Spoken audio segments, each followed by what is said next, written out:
Let's talk about romantic stuff. Welcome to my channel, Drako Adventure, where I talk about my life in Japan, EXP and adventures here. So today we'll talk about dating in Japan versus the UK. So let's start with the UK, shall we? Firstly, I'm a Hong Kong British Chinese girl, so yeah, so my nationality is British and I've lived in the UK for a long time before I came to Japan. So there are some differences. Let's start with the UK. So in the UK, meeting your maybe potential partner can be found in a lot of places. You can go to like clubs, bars, social events, mutual friends, work, or even, Tinder, online dating app. It's very popular here. It's quite common to meet new people, pubs, bars, community events. So it's not that serious, and I would say a lot of times it's more casual until you get to know a person more. You have to go on dates together to get to know the person and then to make it official by saying that, oh yes, we are boyfriend, girlfriends. Now in Japan, so normally when you're interested in someone, even on a dating app or a friend, you will ask them on dates, normally 3 times. 3 times after you go on dates for 3 times, you either kokuhaku means confession or not. If you confess, that means you are officially a thing after 3 dates. In the UK, there's no official, like, how many dates you go on to. You can go on endlessly. And then you say, oh, it's complicated. But in Japan, after 3 dates, you are a thing or not. That's it. So I would say the UK is more casual in that way. But in Japan, it's like, you are committed now. You are in a relationship. And I don't think 3 dates is enough to get to know someone. But at least, it's good that you're interested in that person and you want to make it official.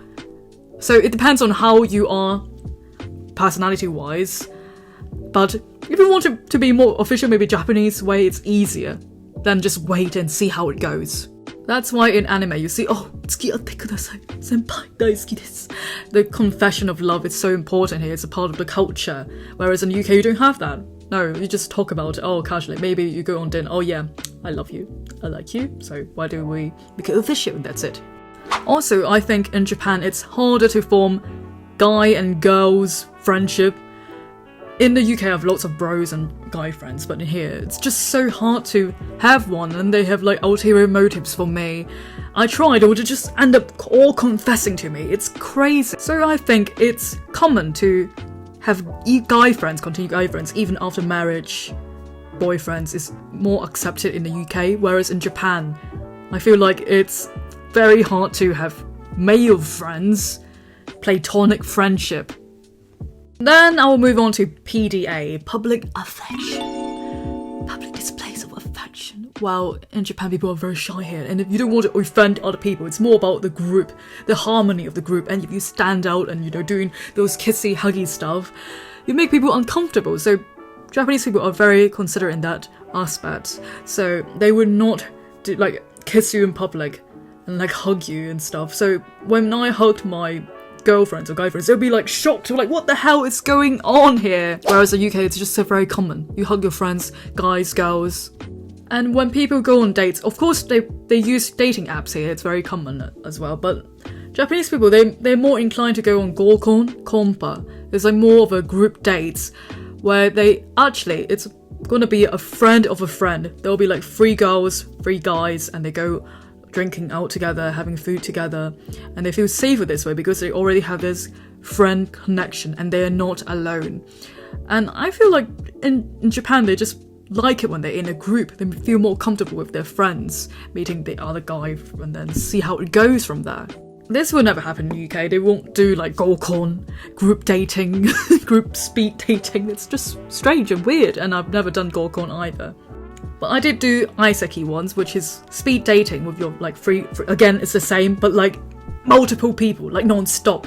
Imagine going to see this group of guys and then you keep coming non-stop, but you get free drinks and food. That's why I went. I'm not complaining on that aspect, but there are weird guys out there. So I think there are more personal freedom in, dating in the West or UK compared to Japan.